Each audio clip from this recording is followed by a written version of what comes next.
What's up, guys? Funkcode here, bringing you some more Soldier Project Ambassador Program top secret information for Season 3. So let's go ahead and jump right into it.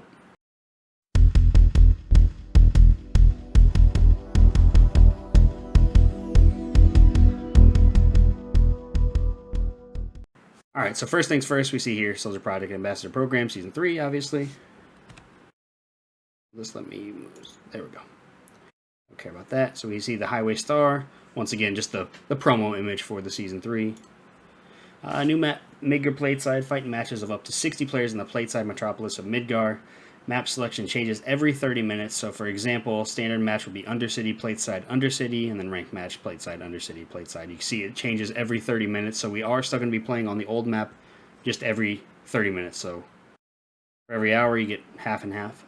So I am glad to see that. I wish there was just 2 dedicated playlists, just so we could get a feel for the new map, but I am glad to see that the Undercity map is still involved in the game. And then here we see the actual layout. Obviously these names are not in English, so unfortunately I can't translate these for you guys. But I know these red squares here are like the falls where you can fall to your death. We'll go ahead and click through some more of these slides. Okay, so once again, we've seen this slide before. Falling from the plate leads to death. Like I said, in those red little squared areas is where there's gaps in the map. And then Mako pools, of course, located in some areas, cause damage over time. Got new enemies, so we saw these in the trailer, but now we got full descriptions for them. We have the security officer, attacks with a submachine gun, officers with a boss icon instead wield a shotgun, very cool. And then of course the guard dogs attack at close range, beware of its quick attacks, which we saw from the trailer just how fast they are. And then of course we have here the new style of the machinist, creates numerous kinds of gadgets, making it an adaptable and highly mobile style. You see the male version and the female version here. Both costumes look awesome. Really excited to try out this new class. And then we have some official names, so unfortunately it's not called the hoverboard. It is called the air gadget. Creates a gadget allowing for impressive mobility, use its speed to run circles around enemies. Its jump height allows movement over large containers, so it can jump over things. And then dash is the other ability that it has. Sacrifice 20 durability for a speed boost. Very similar to the motorcycles or your chocobo and things like that. Gadget has 400 durability to start, and default movement decreases durability by 5 per second and self-destructs when it reaches 0. Ability Air Gadget, attack with missiles or self-destructs explosion. So while you're also on this air gadget, this hoverboard, you can shoot missiles to lock on enemies and launch homing missiles that deal up to 30 damage. Damage against monsters multiplied by 1.5, and the air gadget will continue moving if dismounted and will explode, causing heavy damage on impact. Targets in explosion range take up to 90 damage, so you can kind of combo these. You can shoot the missiles and then launch the hoverboard at them to explode. It's a very powerful little combo attack that you can use. And then moving on to the jamming gadget, which we had heard before was like the disruptor grenade. It unleashes a disruptive field with the potential to direct a battle. Unleash a field that extends for 30 meters. Gadget has up to 50 HP and can be destroyed with attacks. Tapping ability button again will cause it to self-destruct. I don't know if that deals damage or if it just destroys it. It'll be interesting to find out. Effect lasts up to 30 seconds. Candidates within the field are unable to use guns and will take up to 4 damage every 2 seconds. So it deals damage over time while you're in there. That's cool. That's something we didn't know before. Effects apply to the candidate that used it as well. So you can't just cast it on yourself, otherwise it's going to start hurting you as well. Interesting. And then the traits, the support gear. Destroying a gadget creates support gear for 120 seconds. Damage decreased by 3% per gear. I believe per dot is what that means. Damage reduction under 1 is rounded down. Does not reduce damage from hazard zone. Using a skill consumes support gear. Interesting. Player can have up to 3 support gear. Shooting is red, healing is green, and blast is yellow. Color changes depending on skill. So like in the trailer when we saw the red orbs shooting after he was reloading, that's what that skill is, and we're going to go into those a little bit here.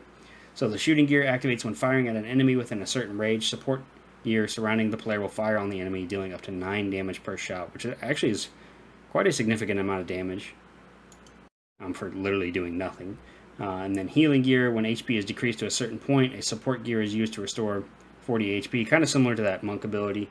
Activation conditions vary based on skill level. Okay.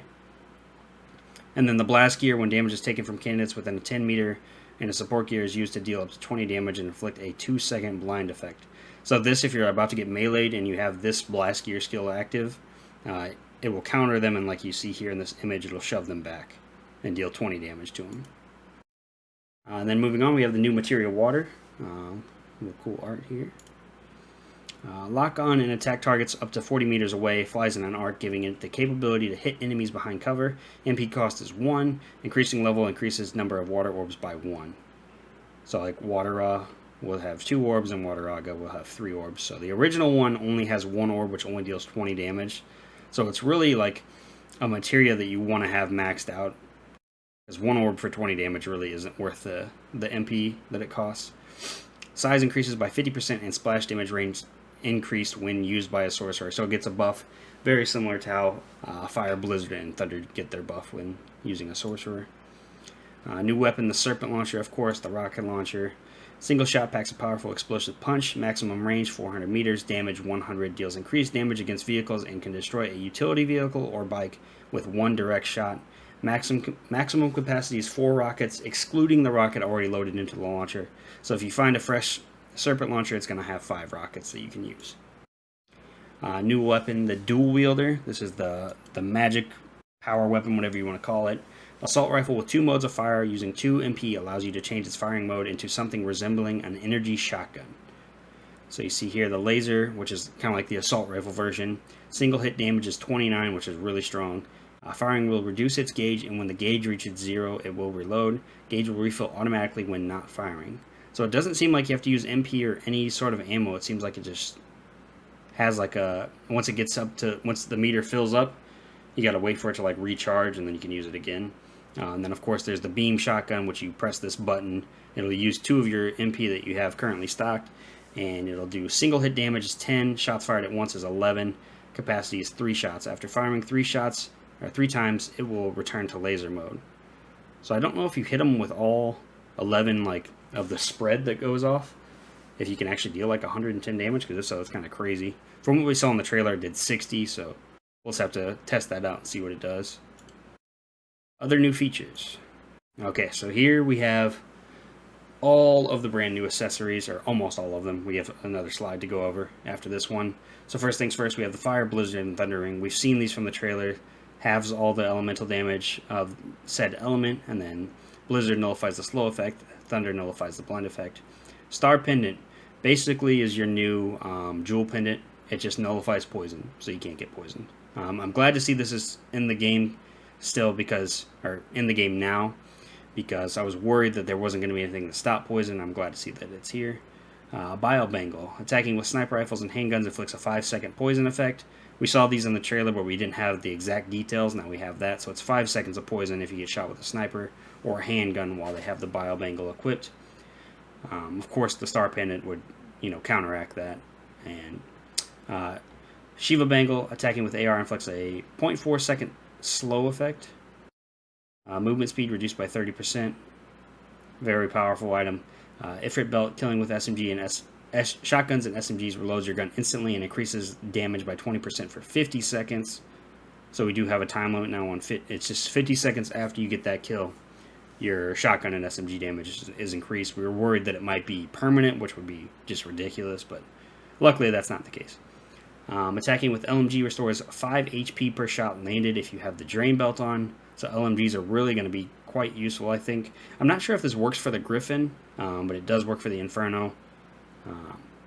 So yeah, LMGs are definitely going to be like pretty damn good if you have the Drain Belt. Then the Talisman, MP recovery speed increases by 30%. Does not stack with Arcane Field, so this is another like super good item. Because MP, obviously, we know how key it is to have Fire and Cure and Blizzard and Raise or whatever the case may be. So to have an item where even if you're not playing a sorcerer, you can still recharge your MP faster is awesome. And then the accessory balance adjustments. So the Shelter Ring, before it nullified the explosion damage, and now it is halved. So you can still get damaged by like a bomb launcher, or whatever the case may be, probably the Serpent Launcher and things like that. So it's now halved. The Fortune Ring, changed items added when opening chests, Gil, High Potions, all materia epic and above, epic accessory, legend rarity guns other than unique guns.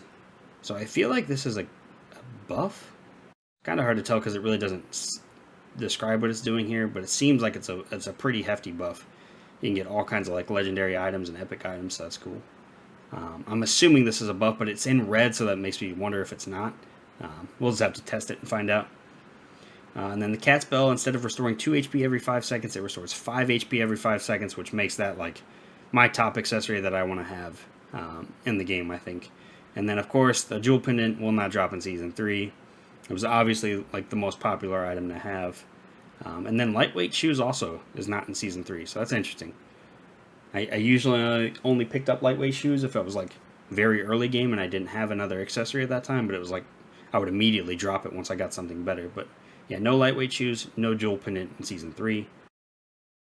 And then Accessory Chests. So we noticed earlier, if you guys watched my previous video, I noticed a chest like this behind the Guard Scorpion in the Mako reactor, and I was like, that looks like a new like Season 3 exclusive chest. And these are accessory chests, so new attack defense accessories have a high chance to appear in a newly added accessory chest.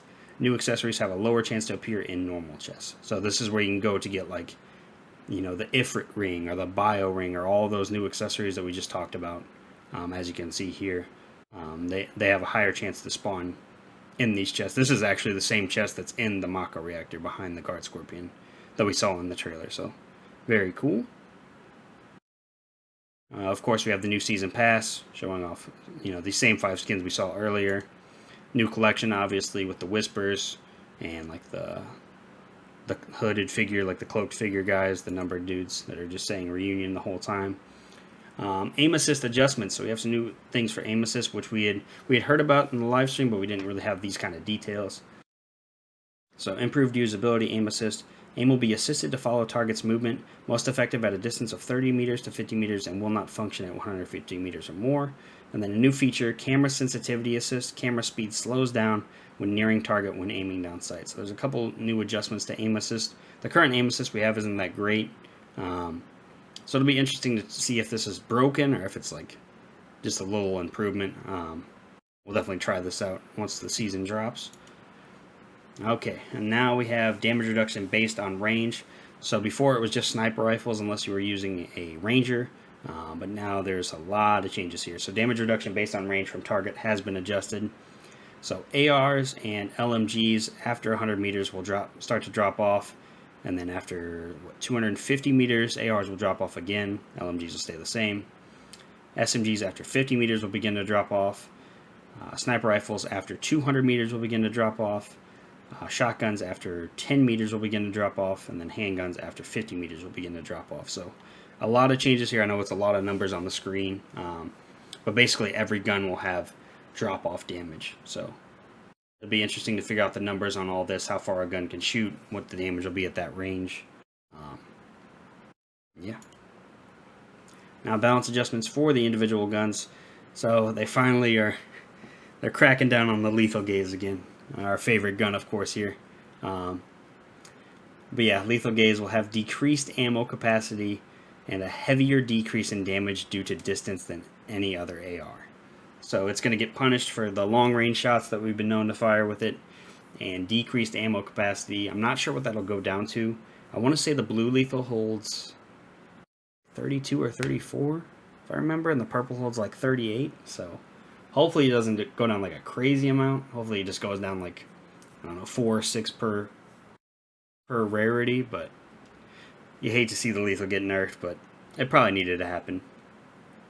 And then some things that didn't need to happen, but, you know, here we are. Combat Rifle Mod 2, which is the one that takes the light ammo, has increased ammo capacity, which I think the gold already held like 52 bullets per clip, which is crazy, but it shoots super fast. It's really good. So increased ammo capacity on those. And then the Shinra Type B AR, aka the burst rifle, has increased base damage. So you touch players that use the single fire, you're welcome, I guess. Enjoy that. And then moving on to the good stuff. We have the Executioner Gamma, increased base damage, increased headshot damage bonus. Finally. It should have never been changed. It should have always been a one-shot headshot. If you're standing still looting in a Battle Royale game, I don't know what you're doing. This gun should have never been nerfed. Same with the Mark V. They both should have never been nerfed. The Mark V is also getting its base damage increased. Awesome to see. Both of the LMGs, the Inferno and the Griffin, both are getting a damage increase. I think that's awesome. I wish they would fix some of the accuracy with the Inferno, because it's a little hard to control, especially on controller. But we'll see. We'll see how much the damage increase is. Plus with the new item that heals you back health. I can't wait to try LMGs this next season. And then shotguns, the Eclipse Eater, base damage is decreased and ammo capacity decreased. Perfect. Less auto-fire shotguns. Thank you. And then handguns, the Wraith Revolver, decreased headshot damage bonus, decreased rate of fire, except for the legendary version. These are the auto-fire guns right here, so anytime they get nerfed, I'm happy. I wish they would just nerf auto-fire and I wouldn't have an issue with these guns, but that's another conversation for another day. And then moving on, the Buzzsaw Launcher, firing rate and speed increase, so Vocals is going to love this. This is like his favorite like specialty weapon. And then as we see here, the Flare Thrower and the Infernal Cannon will no longer be in Season 3. They are going away. So if you're hearing this video, enjoy them, because tonight at Reset, we're saying goodbye to the Flare Thrower and the Infernal Cannon. They're the most overpowered weapons in the game. It was fun while they lasted, but without a huge nerf, I'm glad to see them go. And then Ranger Sniper's Eye, which I believe is one of its abilities that says like it like shows the enemy that's looking at you or something. Or maybe it's the one where you scope in on a sniper or with a sniper on another team, and it'll show the little ring for the Ranger. It'll now show that for all your team members. I really don't play as Ranger a lot, if you couldn't tell.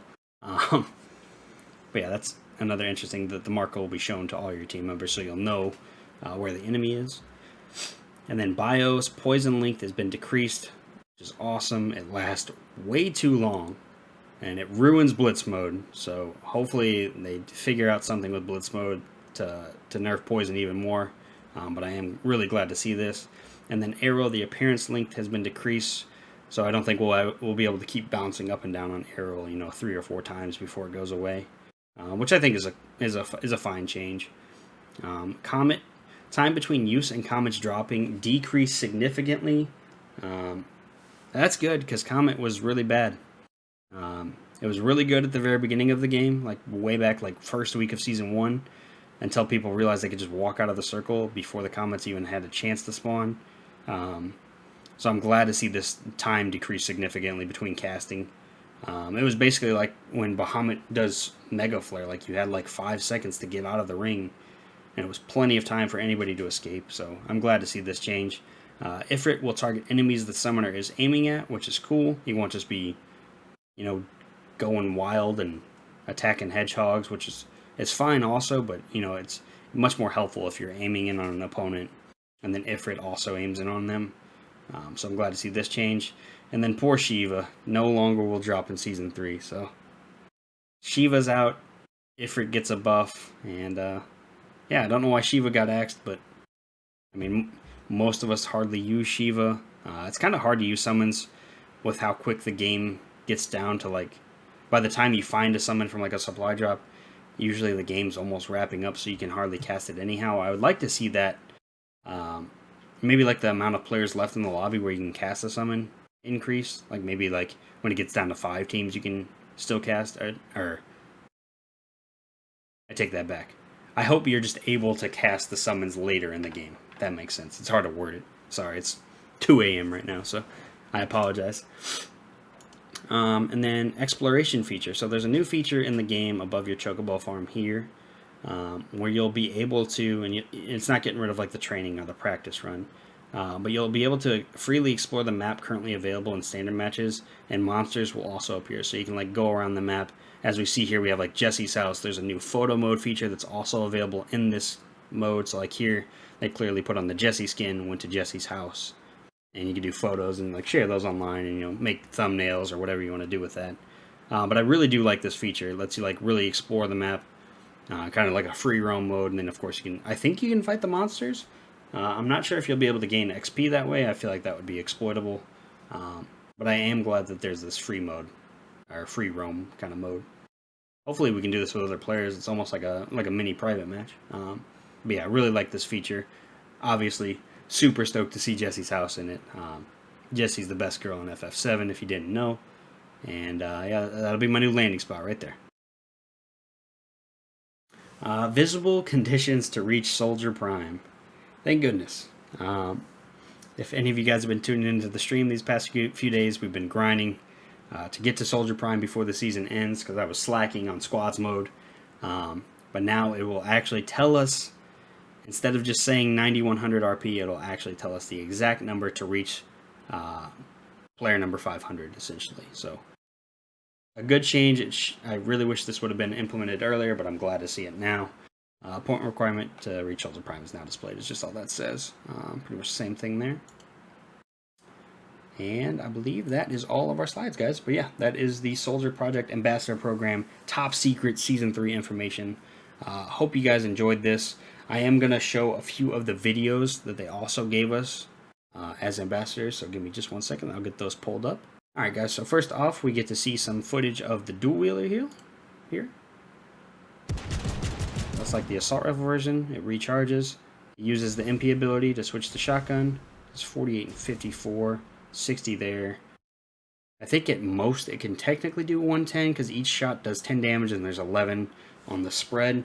But it looks like 60 is probably going to be the best you can get, at least according to this video. Alright, and next up here we get to see the Serpent Launcher in action, so we're going to play this. Shoot it. Deals 100 damage to each candidate there. Like I said, five rockets in total that you get to use, 1 in the chamber, and then 4 spare.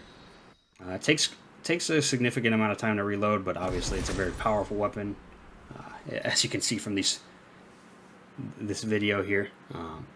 Yeah, that's the Serpent Launcher in action. Alright, next video we have here is the Machinist. We're going to show off some of its melee combat. A lot of people are curious about this, so we're just going to play this and let it go through. See here, it's just a 2-hit combo with a knockback. And then the stagger attack is just a big bonk with the hammer. Here we see the air gadget, or the hoverboard as I like to call it. They're hitting the boost there. You get to see it jump. It can like jump, clear gaps and things like that. Of course, it has the built-in missiles, as you can see there. And right there, what he just did, I'm going to rewind that just a little bit. You can hop off of it, so you can shoot your homing missiles and then hop off. That's a lot of damage there. That was 170 damage alone. And then here we see the AoE grenade thing that disrupts the enemy from being able to shoot. Here we see these little things doing an extra 9 damage per shot. This is the healing one. So once you get below 40 health, it'll heal you back. Or it'll heal up to 40 health. And then this is the counter one. So when they come in with like a melee attack, or they get too close, they get blown back.